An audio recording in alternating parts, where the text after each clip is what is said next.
Required number of ways, required number of ways are, ठीक है, total कितना है 11 factorial upon 4 factorial 4 factorial 2 factorial minus 8 factorial upon 4 factorial 2 factorial. जब चारों आई एक साथ नहीं होंगे मतलब हमारा रिक्वायर्ड नंबर ऑफ वेज, तो चारों आई जब एक साथ नहीं होंगे तो total ways are total minus, ठीक है, when all I's come together. Note down कर लीजिए आप।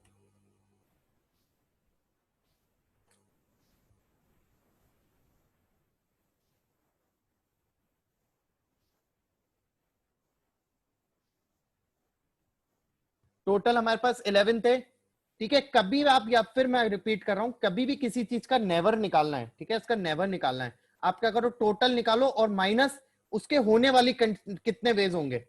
तो टोटल के अब चारों आई एक साथ नहीं होने थे, तो जब चारों आई एक साथ होते तो कितने वे होते हैं, आंसर है इतने, ठीक है। अब आप क्या करोगे, टोटल में से ये माइनस कर दोगे तो आपके पास ये आएंगे जब वो चारों एक साथ नहीं हुए होंगे, ठीक है। अगला क्वेश्चन है एनसीईआरटी का, ये 7.3 का, ठीक है, एक्सरसाइज 7.3 का सेम क्वेश्चन है, और मतलब उसी का क्वेश्चन है, क्वेश्चन नंबर 11। ये भी अच्छा क्वेश्चन है। क्वेश्चन दे रखा है, in how many ways, in how many ways can the letters of the word, letters of the word permutations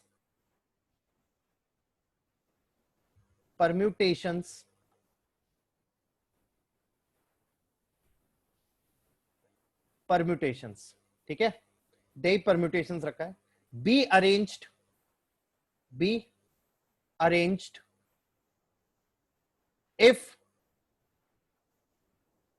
if the first is words start with P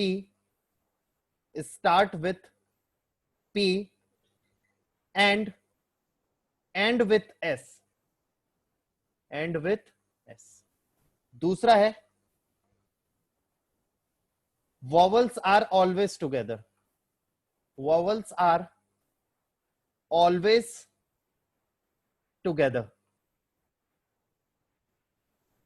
और third है there are always 4 letters, between P and S,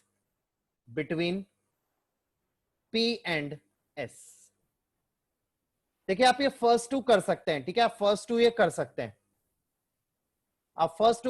मैं इन दोनों के answer देने के लिए आपको सिर्फ 2 मिनट दे रहा हूं, आप इन दोनों के सिचुएशन निकाल लें, ठीक है, क्योंकि हम कर चुके हैं ऐसे प्रॉब्लम। तो पहले मैं आपको स्टार्टिंग में लिख देता हूं, टोटल सिचुएशन आप देख सकते हैं कितने होंगे परम्यूटेशंस में, टोटल कितने लेटर्स होंगे, तो टोटल आर 1 2 3 4 5 6 7 8 9 10 11 12, तो टोटल आर 4। अब रिपीट कौन कौन हो रहा है, ठीक है, पी आ रहा है, नहीं आ रहा, ई आ रहा है, नहीं आ रहा, आर आ रहा है, नहीं आ रहा, टी 2 बार आ रहा है, पहले हम टी की बात कर लेते हैं, टी 2 बार आ रहा है, और चेक कर लेते हैं,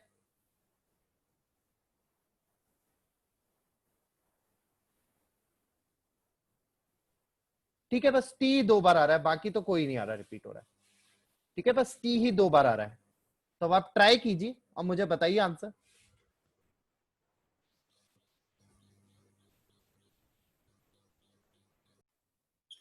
ठीक है, टोटल हमारे पास 2 है, टी हमारे पास 2 आ रहा है, तो पहले पार्ट में हम देखते हैं पहले पार्ट में क्या हो रहा है। पहले पार्ट में पी से स्टार्ट हो रहा है, ठीक है, पी से स्टार्ट हो रहा है और एस से खत्म हो रहा है, पी से स्टार्ट हो रहा है और एस से खत्म हो रहा है, तो बीच में आपके कितने लेटर्स आ जाएंगे 10, बीच में आपके 10 लेटर्स। तो अब आप देखिए टोटल कितने अरेंजमेंट होंगे 10 लेटर्स, और 2 टी हो रहे हैं तो 10/2 फैक्टोरियल। दूसरा वॉवल एक साथ आने चाहिए, तो वॉवल्स हम देख लेते हैं यहाँ पर क्या क्या आ रहा है, ए आ रहा है, ई आ रहा है, आई आ रहा है, ओ भी आ रहा है और यू भी आ रहा है, सारे वॉवल्स आ रहे हैं, तो ए ई आई ओ यू सब आ रहे हैं एक साथ, ठीक है। तो हम इन पांचों को एक मान लेंगे। क्या करेंगे, इन पांच को एक मान लेंगे और बाकी कितने बचेंगे, 7। 1 2 3 4 5 6 7, तो ये 7 हो गया और इन 1 को मान लिया। यहां पर क्या है, हमारे वॉवल्स हैं, यहां पर क्या है, हमारे वॉवल्स हैं। तो 5 7 और 1 टोटल कितने हो जाएंगे, 8 फैक्टोरियल। अभी ये इनको डोरी से बांध दिया, ए ई आई ओ यू को, ठीक है, डोरी से बांध दिया और सारे अलग अलग है, ठीक है। 7 और 1 8 फैक्टोरियल। अब 2 टी थे तो अपॉन 2 फैक्टोरियल। अब देखो ये डोरी से आपने बांध दिया ए ई आई ओ यू और सब अलग अलग है, तो ये आपस में कितने तरीके से इंटरचेंज होंगे, आंसर है 5 फैक्टोरियल, ठीक है। 5 चीजें 5 आपस में कितने तरीके से इंटरचेंज हो सकती है, अरेंज हो सकती है, आंसर है 5 फैक्टोरियल। तो there are 8 factorial upon 2 factorial into 5 factorial.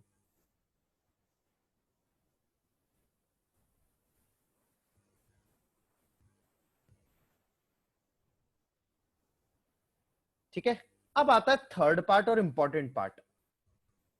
Third part और इंपॉर्टेंट पार्ट है। थर्ड ये कह रहा है कि पी और एस के बीच में ऑलवेज 4 लेटर रहने चाहिए। पी और एस से ऑलवेज 4 लेटर रहने चाहिए, ठीक है। तो मैं आपको समझाता हूं, ध्यान से समझना। 1, मैं पोजीशन लिख देता हूं, 1 2 3 4 5 6 7 8 9 10 11 एंड 12, ये 12 पोजीशन हो गई, ठीक है। मान लेता हूं पी फर्स्ट पे आ रहा है। जब पी फर्स्ट पे होगा तो पी और एस के बीच में 4 लेटर होने के लिए एस की पोजीशन क्या होगी, 6 नंबर पे। तभी तो पी और एस के बीच में कितना आएंगे, 4 लेटर, बिल्कुल। अब मान लो पी की पोजीशन 2 है तो एस की कितनी होनी चाहिए, 7, क्योंकि एग्जैक्टली 4 लेटर्स होने चाहिए पी और एस के बीच में, एग्जैक्टली 4। देखो उसने कहा ना, there are always 4 letters between P और एस। अब मान लो पी की पोजीशन 3rd है तो एस की क्या होगी, 8, ठीक है। अब पी की अगर 4th पोजीशन हुई होगी तो एस की क्या हुई होगी, 9th। पी की अगर 5th पोजीशन हुई होगी तो एस की क्या हुई होगी, 10th। अगर पी की 6th पोजीशन हुई होगी तो एस की क्या हुई होगी, 11th। और पी की लास्ट पोजीशन 7th हो सकती है और एस की कितनी हो सकती है, 12। पी की पोजीशन 8th नहीं हो सकती इस केस में, क्यों, क्योंकि अगर पी की पोजीशन 8th हो गई तो एस, पी और एस के बीच में 4 लेटर्स नहीं आ पाएंगे। आ गई बात समझ में, ठीक है। अब बात आती है, सर आपने पी तो कर लिया, तो क्या हो सकता है, एस से भी तो उसने कहा पी और एस से होना चाहिए। तो अगर यहाँ एस है फर्स्ट पोजीशन पे तो यहाँ पर क्या होगा, पी हो सकता है। यहां पर एस हो सकता है तो सिमिलरली यहां पर पी भी हो सकता है। पहले एस आ जाए, पहले एस आ जाए, पहले एस आ जाए, पहले एस आ जाए, पहले एस आ जाए और बाद में पी आ जाए, क्योंकि उसने ये नहीं कहा पहले पी आना चाहिए पहले एस आना चाहिए। उसने कहा पी और एस के बीच में हमेशा 4 लेटर रहने चाहिए। अब वो कैसे भी रहे, ठीक है, पी और एस के बीच में हमेशा 4 लेटर रहने चाहिए। तो ये देखिए फर्स्ट, अगर पहले पी आ रहा है तो बाद में या बाद में, तो टोटल ऐसे कितने केस वे हो गए, 14 तो तरीके हो गए। कितने वेज हो गए, 14 भाई। 7 पी से स्टार्ट होने पहले आने वाले और 7 एस से पहले वाले, ठीक है। अब बस हो गई ये हो सकता है, हाँ ये पॉसिबिलिटी। अब बाकी कितने बच रहे हैं, आंसर है 1 2 3 4 5 6 7 8 9 10, 10 पोजीशन और बची है।